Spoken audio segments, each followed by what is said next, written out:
मेरे सर में जो बाईं तरफ मेरे दर्द रहता है, मैं बहुत ज्यादा परेशान रहता हूँ। काफी दिन से मैं जो है, और वो सारी दवा वगैरह भी पढ़ता हूँ नहाने से पहले, जो आपने पहले बताया था, लेकिन फायदा नहीं हो रहा है। अपनी जिस्मानी तकलीफ के लिए आप एक टोटका बना लें। ये सिर्फ बता दें कि बाएं तरफ दर्द होता है, उल्टी की कैफियत महसूस होती है।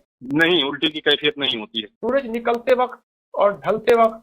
नहीं, हमेशा ऐसे दिन भर बना रहता है, रहेगा तो वाला तूल 2-4 दिन रहेगा, उसके बाद खत्म हो जाएगा तो ऐसे लगेगा कि दर्द ही नहीं है बिल्कुल, और बिल्कुल पूरा सर गर्म रहता है, बिल्कुल जैसे बुखार हो उस टाइप का जो है गर्मियों सर और गर्म हो सर्दी। जाए। हाँ, थोड़ा ठंडा जब होता है, ठंडे में जब जैसे एसी वगैरह में बैठता हूँ तो ज्यादा फील होता है।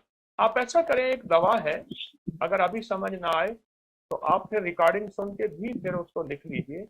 उसको कुद्रुस 50 ग्राम, सौंफ 50 ग्राम, बादाम की गिरियां 250 ग्राम, मिश्री 100 ग्राम, बस ये आपस में पीसकर 1 चम्मच सुबह दोपहर शाम आप इस्तेमाल करें, चंद दिन चंद हफ्ते।